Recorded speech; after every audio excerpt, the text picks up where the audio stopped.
अस्सलाम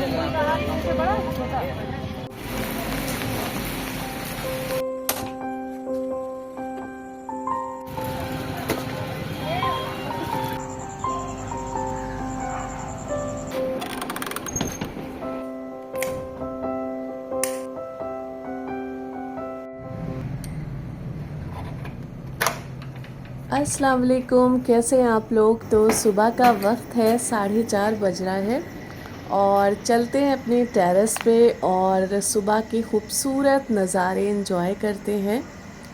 तो एक और ख़ूबसूरत सुबह, अल्लाह का दिया हुआ एक और नया मौका। अगर आज अल्लाह ने आपको फ़ज्र के लिए जगा दिया है तो समझिए ये उसकी बहुत बड़ी रहमत है।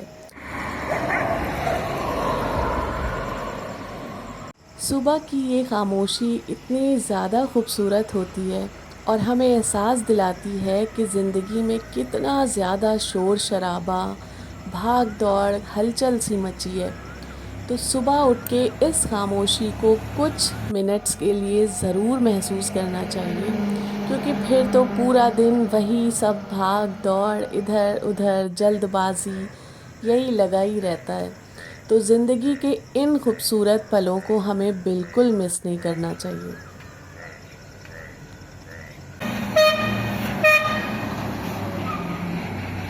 अपने दिन की शुरुआत नमाज, दुआ और शुक्र के साथ कीजिए। सुबह का हर लम्हा बरकत से भरा होता है और याद रखिए, कामयाबी सिर्फ अपने ख्वाबों से नहीं मिलती, बल्कि हर सुबह उठकर उन ख्वाबों के लिए मेहनत करने से मिलती है। इसलिए आज ही पूरे भरोसे के साथ आगे बढ़िए, मेहनत कीजिए और हर हाल में अल्लाह पर यकीन रखिए और देखिएगा कि इंशाअल्लाह वो आपकी मेहनत का सबसे बेहतर फल अता फ़रमाएगा। आमीन सुम्मा आमीन। तो शुरुआत करते हैं अल्लाह के ज़िक्र से। तो सबसे पहले मैं कर लेती हूँ यहाँ पे वज़ू। सुबह सुबह उठ के जब आप फ़जर की नमाज़ पढ़ते हैं तो आपको दिली सुकून तो मिलता ही है, साथ साथ मेंटली सुकून इतना ज़्यादा मिलता है, आपका कॉन्फिडेंस बढ़ जाता है, क्योंकि आपको ये महसूस होता है कि सुबह उठ के आपने सबसे पहला जो आपका फ़र्ज़ है वो पूरा कर लिया है, फ़जर की नमाज़ अदा कर ली है, कुरान शरीफ की तिलावत कर ली है। तो ज़ाहिर सी बात है, जब शुरुआत इतनी ज़्यादा खूबसूरत होती है आपके दिन की, तो पूरा दिन भी आपका बहुत अच्छा जाता है। तो छोटी मोटी देखिए परेशानियाँ, दिक्कतें तो ज़िंदगी में आती रहती हैं, जाती रहती हैं, उन्हें कोई रोक नहीं सकता। और ये सोचना कि ये परेशानी, ये दिक्कत ख़त्म हो जाएगी तब मैं एक अच्छी शुरुआत करूँगी, सुबह जल्दी उठना स्टार्ट करूँगी, फ़जर की नमाज़ पढ़ना स्टार्ट करूँगी, तो ये एक गलत चीज़ है। क्योंकि परफ़ेक्ट डे कभी नहीं आता है, हमें उस दिन को परफ़ेक्ट बनाना पड़ता है। तो जब शुरुआत आप करेंगे वो दिन आपके लिए एक परफ़ेक्ट डे हो जाएगा और आपकी जो छोटी मोटी दिक्कतें हैं उनको साइड कर दीजिए।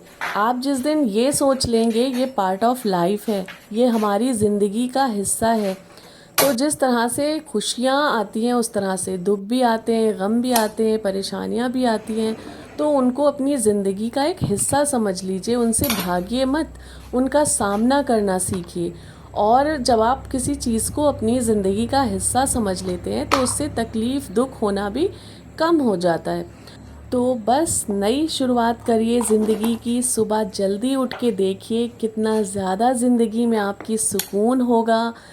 जो ये वक्त होता है ये आपका अपना पर्सनल टाइम होता है और इस वक्त आपका जो माइंड होता है वो इतना फ्रेश होता है, इतने अच्छे अच्छे न्यू न्यू आइडियाज़ आते हैं आपके दिमाग में कि अगर आप उसका अच्छे से इस्तेमाल कर लेना तो आपको कामयाब होने से कोई रोक नहीं सकता।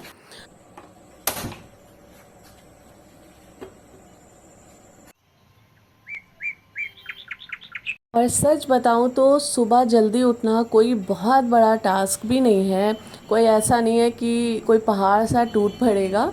कुछ दिन शुरुआत के आपको थोड़ी सी परेशानी हो सकती है, आप उसके लिए अलार्म लगा लीजिए और फिर ऐसा होता है कि मैं तो अब अल्लाह मुझे कुदरती तौर पे ऐसा लगता है जगा देते हैं, मेरी आँख अपने आप खुल जाती है सुबह।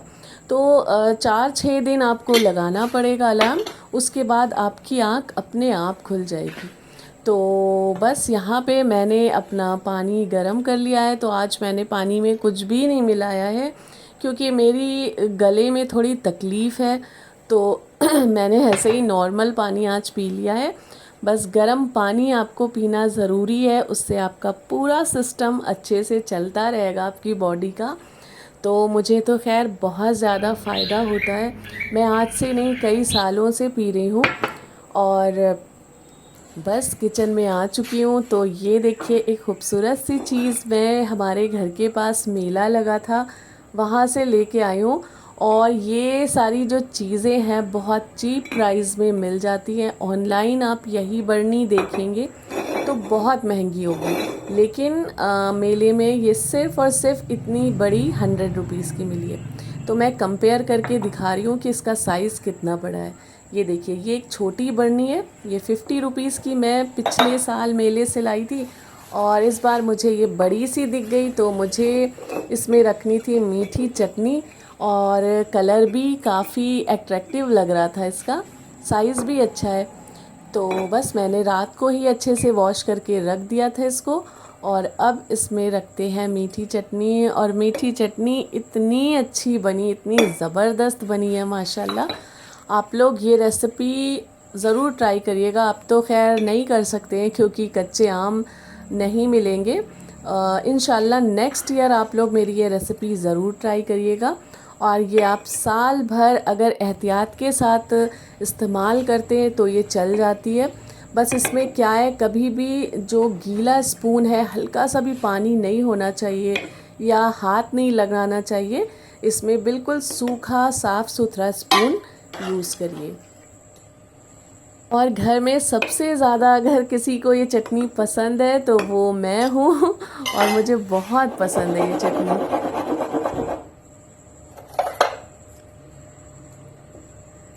और सबसे पहले शुरुआत में जो पेंडिंग काम होते हैं, एक्स्ट्रा काम होते हैं, खाना सफाई इसके अलावा, मैं उससे कर लेती हूँ सुबह सुबह।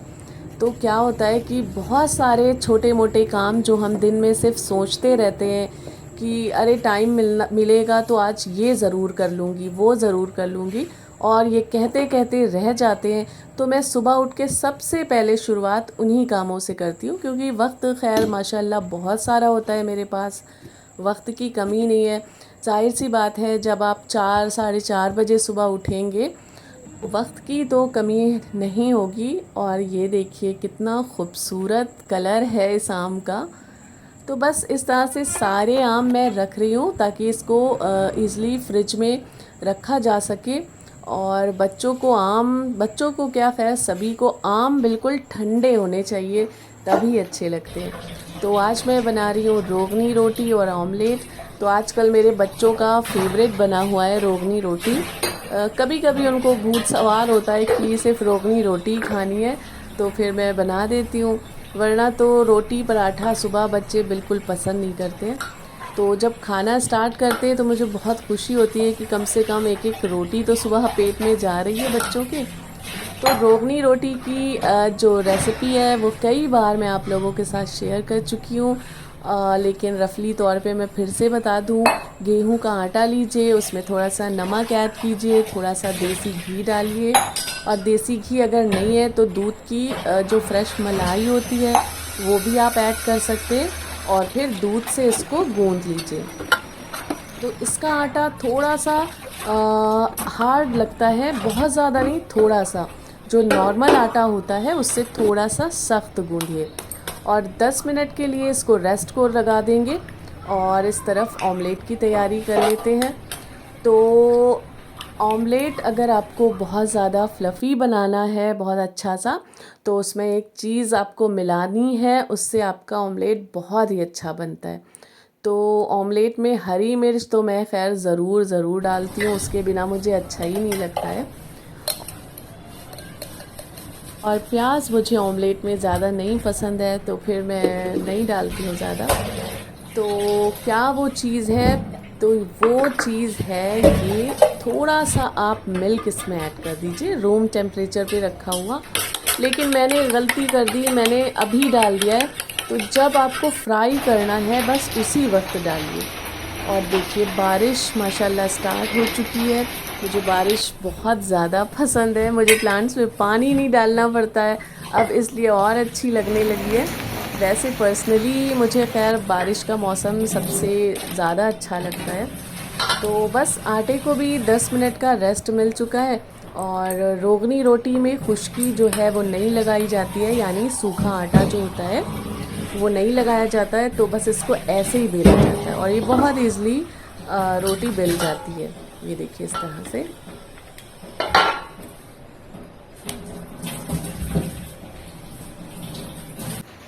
और इसको जब आप तवे पे डालिए तो धीमी आंच पे ये थोड़ी दोनों साइड से सिकती है। इस तरह से देखिए गोल्डन गोल्डन पैचेस आ जाएं इस पे, इस तरह से बस। लेकिन जब आप सेकिए तो इसको थोड़ी सी आंच को बढ़ा लीजिए।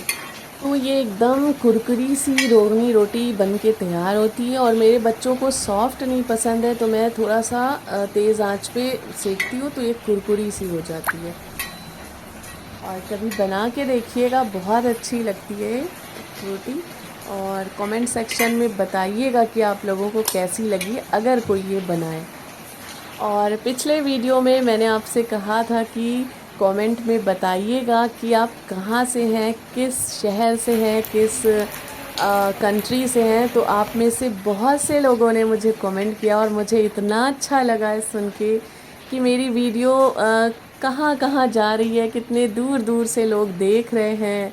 कोई यूएसए से, कोई बांग्लादेश से, कोई कोलकाता से, गुजरात से, हैदराबाद से। तो बहुत बहुत मुझे अच्छा लगा। तो जब आप लोग ये बताते हैं कि आप कहाँ से देख रहे हैं तो मुझे बहुत खुशी होती है, मैं आप लोगों से रिलेट कर पाती हूँ ये सुन के। तो बस जिसने मुझसे दुआ की गुजारिश की है, मैं सबके लिए उसी वक्त दुआ कर देती हूँ कि अल्लाह पाक सबको खुश रखे, सबको कामयाबी दे, सबकी नेक औलादें दे, सब औलादों को हिदायत दे।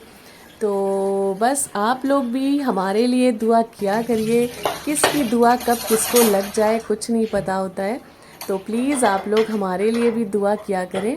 और ये देखिए बातें करते करते हमारा नाश्ता भी बन चुका है। और फ़िलहाल तो मैं और हस्बैंड ही नाश्ता करने वाले हैं। और बच्चे उठेंगे तो फिर उनको गर्मा गर्म जो भी उन्हें चाहिए होगा मैं बना दूँगी।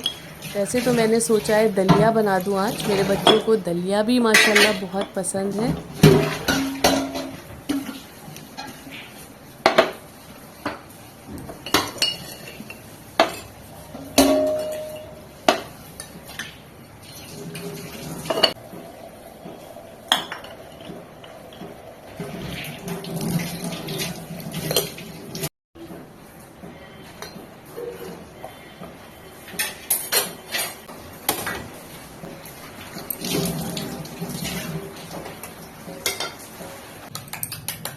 और अंडे में दूध इस वक्त शामिल करना था तो बहुत फ्लफ़ी सा अंडा बन के तैयार होता।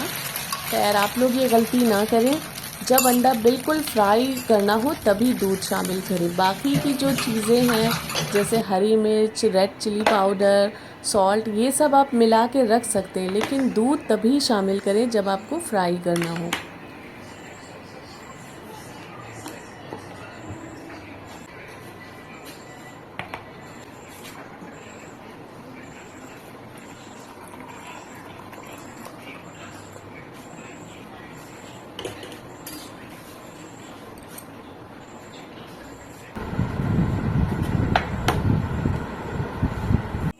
तो नाश्ता वगैरह करने के बाद फिर से चलते हैं टेरेस पे। और एक कप पानी मैंने फिर से गर्म कर लिया है क्योंकि गले में भी तकलीफ़ है। और पानी कम से कम सुबह आपको 2 गिलास तो ज़रूर पीना चाहिए। तो मैं इसी तरह से पीती हूँ, 2 गिलास पानी ज़रूर पीती हूँ। और ये देखिए अब हल्की सी रोशनी हुई है।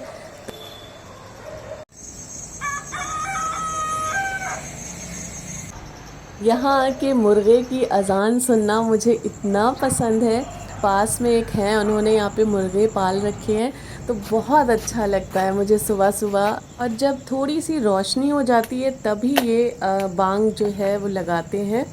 और यहाँ पे देखिए ये फ्रूट फ्लाइज़ के लिए जो मैंने ये ट्रैप यूज़ किए थे, बारिश की वजह से उसमें कितना सारा पानी भर गया है और कुछ फ्रूट फ्लाइज़ भी इसमें निकली हैं।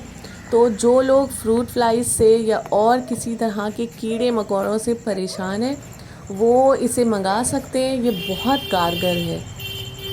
और यहाँ पे खड़े होके सुकून से बाहर के नज़ारे देखना, क्योंकि इस वक्त भी अभी तक यहाँ पे कोई बहुत ज़्यादा चहलकदमी नहीं है, कोई निकल नहीं रहा है, तो मैं आराम से देखती हूँ और बहुत अच्छा लगता है।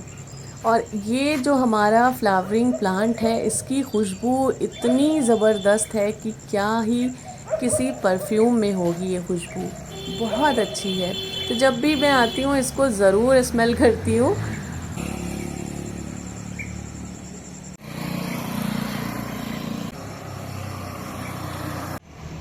माशाल्लाह से हमारी ककड़ी जो है वो दिन ब दिन बढ़ती जा रही है। जल्द ही इसको हार्वेस्ट करने का भी टाइम आ जाएगा और ग्रोथ बहुत अच्छी हो रही है। लेकिन क्या है, बारिशों में ये जो घास है, अनवांटेड ग्रास होती है, निकल आती है, तो ये बहुत परेशान करती है और देखते ही देखते इतनी बड़ी हो जाती है कि अभी 2 दिन पहले छोटी छोटी थी और अब इतनी बड़ी बड़ी हो गई है। तो इसको निकालना भी ज़रूरी है। ये जो प्लांट्स की ग्रोथ है उसको रोक देती है, एनर्जी ले लेती है, जो सॉइल की एनर्जी होती है, तो फिर इसको निकालना पड़ता है। तो मैं सुबह के 2-4 जो हमारे ग्रो बैग्स हैं उनसे इसको निकाल देती हूँ। ये देखिए कितनी जड़ें मज़बूत होती हैं, कितनी नीचे तक चली जाती हैं और मिट्टी माशाल्लाह इतनी सॉफ्ट, इतनी अच्छी है। ये देखिए एकदम ऑर्गेनिक मिट्टी है, कोई केमिकल इसमें मैं नहीं मिलाती हूँ। ये सिर्फ़ और सिर्फ किचन वेस्ट से बनी मिट्टी है। काऊ डंग रखा था तो फिर मैंने काऊ डंग भी डाल लिया था, लेकिन अगर सिर्फ़ और सिर्फ आप किचन वेस्ट से भी प्लांट्स लगाना चाहते हैं वो भी ईज़िली ग्रो हो जाते हैं। और बच्चों को जितना भी मना करो कि झूले पे कपड़े ना फैलाया करें, लेकिन सुनते नहीं हैं, उनको बहुत आसान लगता है तो फटाफट इसी पे चले जाते हैं फैला के। और मुझे बहुत ख़राब लगता है, झूले पे फिर कोई बैठ भी नहीं सकता है, तो फिर हटा के मैं, कुछ तो सूख गए खैर, लेकिन हल्की हल्की बारिश हुई थी तो फिर से नम हो गए। तो मैं सोच रही हूँ रस्सी पे डाल देते हैं और बाकी के जो ज़्यादा सूखे हैं वो ले जाते हैं, क्योंकि बारिश का टाइम है, इनको ज़्यादा देर यहाँ रखना अच्छा नहीं है वरना फिर से भीग जाते हैं। और अंदर फिर फ़ैन ऑन करके मैं सुखा लूँगी अगर हल्के से ऊपर से नम है। तो ये यहाँ पे जितने आ सकते हैं। इस पर क्या होता है, इन रस्सियों पे अगर हैवी कपड़े आप डालें ना तो ये बिल्कुल नीचे लटक आती हैं। तो प्लीज़ किसी को कुछ मालूम हो इस बारे में तो ज़रूर बताइएगा कि ऐसे कैसे लोगों की ये जो रस्सियाँ हैं एकदम स्ट्रेट रहती हैं और कप नीचे नहीं आती। मैं तो अगर इस पर एक जीन्स डाल दूँ ये तो बिल्कुल नीचे आ जाएगी। तो बस चलते हैं नीचे और देखते हैं चल के कि नीचे क्या हो रहा है। और ये देखिए, ये हमारे वहाँ जो इनका परमानेंट ठिकाना है, हमारा एक प्लांट है, उस पे ये लोग घोंसला बनाते हैं और कम से कम 5-6 बार ये यहाँ पे बच्चे छोटे छोटे हुए हैं। तो ये देखिए कितना खूबसूरत लग रहा था। और उसके बाद फिर टाइम था तो हम लोग थोड़ा सा यहाँ पास में ही मेला लगा आ गए थे। ये जो डिस्पेंसर है हैंड वॉश का, तो ये बहुत अच्छा लगा। हम लोग ब्लैक कलर का ले गए थे, फिर हम लोगों ने सोचा कि एक वाइट भी ले लेते हैं किचन के लिए। तो कुछ कुछ छोटा मोटा सामान था वो लेना था, तो हम लोग आ गए। जब तक मेला लगा रहता है मेरी बेटी का दिल तो बस मेले में ही अटका रहता है, क्योंकि वहाँ पे ये इस तरह के इयर रिंग्स ये सब बहुत अच्छे मिल रहे हैं। तो बहुत सारे वो लाई है लेकिन उसका दिल नहीं भरता है। और बैंगल्स देखिए कितनी खूबसूरत है। तो बस इस व्लॉग को यहीं एंड करते हैं, मिलते हैं नेक्स्ट व्लॉग में। अपना बहुत सारा ख्याल रखिए, अल्लाह हाफिज़।